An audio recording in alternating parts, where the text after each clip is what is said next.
Welcome back for the very last chapter of one of Mrs. Peters' favorite stories, Because of Winn, Dixie. So Opal has left the party. Let's step outside. Chapter 26. Outside, the rain had stopped, and the clouds had gone away, and the sky was so clear. It seemed like I could see every star ever made. I walked all the way back all the way to the back of Gloria Dump's yard. I walked back there and looked at her mistake tree. The bottles were quiet.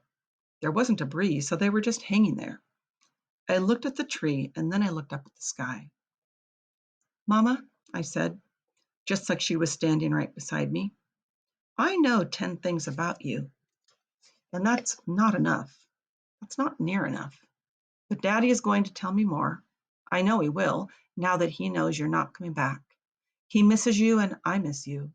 But my heart doesn't feel empty anymore. It's full all the way up. I'll still think about you, I promise, but probably not as much as I did this summer." That's what I said that night underneath Gloria Dump's mistake tree. And after I was done saying it, I stood just staring up at the sky, looking at the constellations and the planets. And then I remembered my own tree, the one Gloria had helped me plant. I hadn't looked at it for a long time. I went crawling around on my hands and knees, searching for it. And when I found it, I was surprised at how much it had grown. It was still small. It still looked more like a plant than a tree, but the leaves and the branches felt real strong and good and right. And I was down there on my knees when I heard a voice saying, "Are you praying?"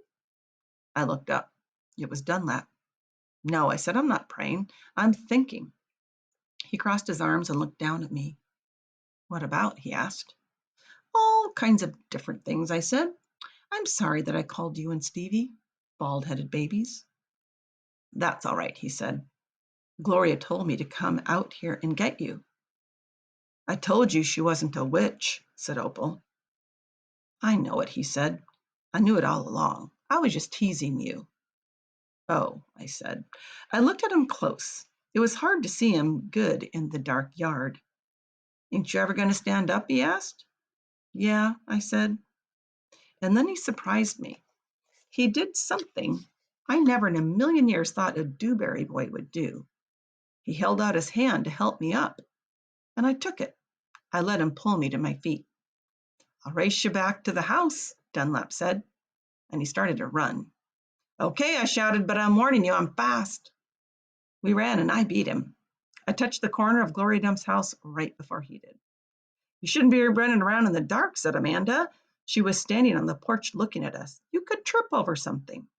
"Ah, Amanda," said Dunlap, and he shook his head. "Ah, Amanda," I said too. And then I remembered Carson, and I felt bad for her. I went up on the porch and took hold of her hand and pulled on her. "Come on," I said, "let's go inside." "India Opal," Daddy said when me and Amanda and Dunlap walked in, "are you here to sing some songs with us?" "Yes, sir," I said, "only I don't know that many songs." "We'll teach you," he said. He smiled at me real big. It was a good thing to see. "That's right," said Gloria Dump, "we will." Sweetie Pie was still sitting in her lap, but her eyes were closed. "Care for a litmus lozenge?" Miss Franny asked, passing me the bowl. "Thank you," I told her. I took a litmus lozenge and unwrapped it and put it in my mouth. "Do you want a pickle?" Otis asked, holding up a jar of pickles. "No, thank you," I said. "Not right now." When Dixie came out from underneath Gloria Dump's chair, he sat down next to me and leaned into me the same as I was leaning into my daddy. And Amanda stood right there beside me. And when I looked over at her, she didn't look pinch-faced at all to me. Dunlap cracked his knuckles and said, "Well, are we going to sing or what?"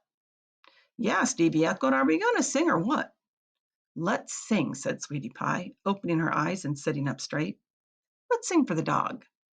Otis laughed and strummed his guitar, and the flavor of the litmus lozenge opened in my mouth like a flower blooming, all sweet and sad.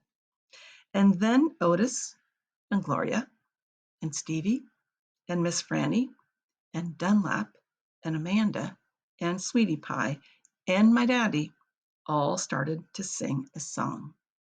And I listened careful so I could learn it right. Interesting, isn't it? Remember at the beginning, And Opal was feeling lonely and needing a friend. And now at the end, she's surrounded by friends, all because of Winn Dixie. I hope you enjoyed the story. See you next time.